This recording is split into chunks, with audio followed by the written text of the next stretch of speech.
In 1860, a new nation was born in fire, but as the Italian state rose to power, it realized it couldn't rule without making a deal with the shadows. When the honored society crossed the Atlantic, they didn't just bring their families, they brought a 150-year-old secret system of blood, betrayal, and blackmail, from the lynchings of New Orleans to the barrel murders of New York. This is the story of the men who built an empire of shadows and the one detective who died trying to stop them. The story of the Mafia's American journey begins in the bustling ports of San Francisco and New Orleans during the late 19th century. Amidst waves of immigrants seeking new lives, a clandestine group of Sicilian brigands convened secretly over what they mockingly called a tea party. This small but ominous gathering marked the beginning of extortion rackets that would soon spread across America's immigrant communities. Detective David C. Hennessy, a seasoned investigator, was one of the few who sensed the dark undercurrent beneath this seemingly benign gathering. He soon discovered that the old vendetta traditions from Sicily had traveled across the Atlantic to threaten the very fabric of American society. Hennessy's investigations led to the arrest of Giuseppe Esposito, a notorious figure believed to be the mastermind behind the early rackets. Giuseppe's arrest was a significant breakthrough, yet it only revealed the iceberg's tip as the Mafia's influence grew in shadows. By the late 1880s, tensions erupted along the waterfronts of New Orleans, where rival gangs clashed violently for control of the docks. The Provenzanos and the Matrangas, two dominating factions, fought viciously to dominate the lucrative trade routes.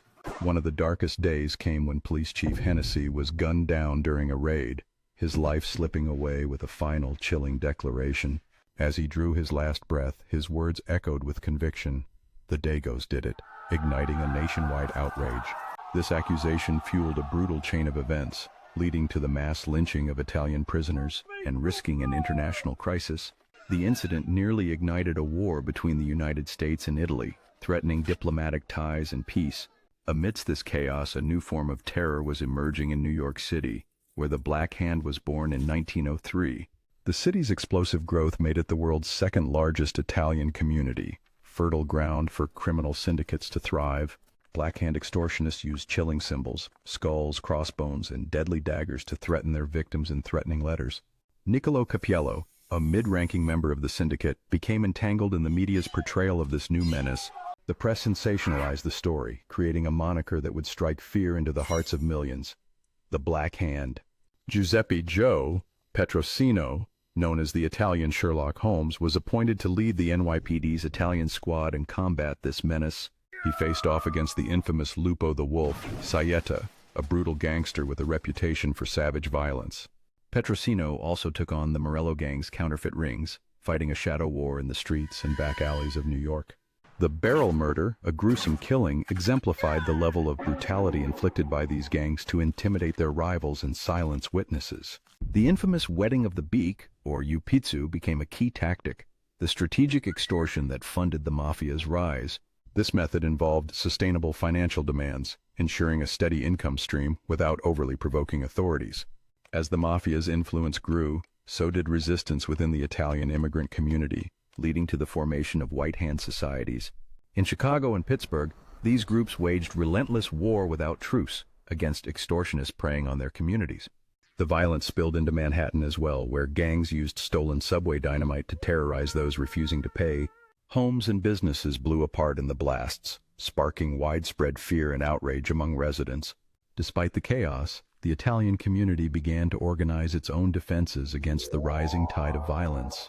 In response, law enforcement intensified their efforts to dismantle the criminal networks, with figures like Petrosino at the forefront. Meanwhile, the Mafia's grip on the underworld tightened, their influence spreading through illegal enterprises and corruption. The stories of these dark days became the stuff of haunting tales passed down through generations of immigrants. Local legends grew around the mysterious figures and gruesome murders that marked the rise of organized crime. Some believed that the spirits of those lost to violence still lingered in the shadows of the city streets. Whispers of ghostly apparitions and haunting cries among the alleyways fueled the myths surrounding the era. Other tales spoke of ghostly visitors who warned of impending calamities or avenged the innocent lost to violence. As the 20th century dawned, the underworld of New York, New Orleans, and Chicago had become woven into the fabric of American folklore. The shadows cast by these early gangsters left an indelible mark on both the cityscapes and the collective memory of a nation. In 1909, Petrosino embarks on a secret mission to Palermo, aiming to weaken the Mafia at its roots by building a spy network. His efforts are thwarted when the Iron Prefect's jurisdiction ends where the Mafia's influence begins, complicating his task. Recognized by old enemies and shadowed by the King of Sicily, Don Vito Cascioferro, Petrosino walks into a deadly ambush at the Piazza Marina. The legend of Don Vito Cascioferro unfolds, claiming that he murdered Petrosino disinterestedly, out of a sense of honor. Even after his arrest by fascist Iron Prefect, Cesare Mori, Don Vito remains powerful from behind bars, maintaining his influence.